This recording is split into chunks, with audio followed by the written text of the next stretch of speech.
The cold woke me.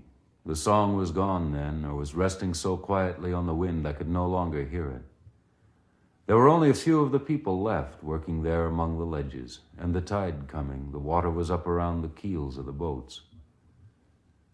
My feet were cold on the rocks, and I was shivering a little inside my oilskins.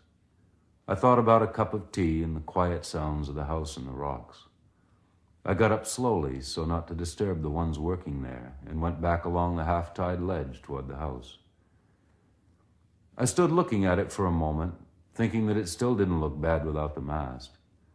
I climbed in and took off my oilskins and made the tea, and sat there for a long time drinking it. If someone needs something I have, I don't care that they ask me for it, although it's nice to know where it went. I usually ask others, though, because I'm never sure they'll understand that. That's a good thing about doing business with the water. You don't have to worry about those things. I'm a trader at heart, I suppose, except that I don't like trades that come out equally. That's too much like borrowing.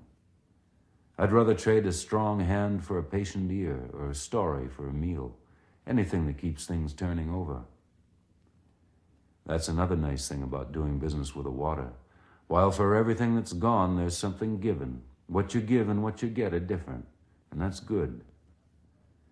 And you never have to bargain with the tide. If what it offers isn't worth your hauling home, there's always other customers.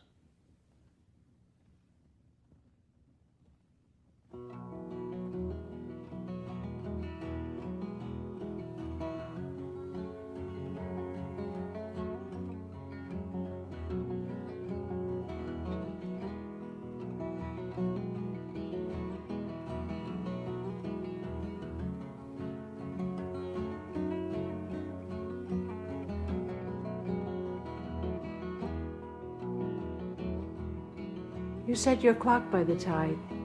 You asked it when the wind would change. You woke or slept by its coming and going. You gave it your days when the boats were moved, and your nights when the fish came down the bay.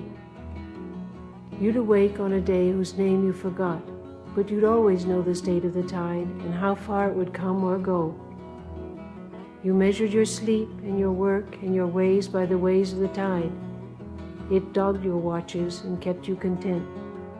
And there is no adding the hours and days, the years spent waiting for the tide to serve.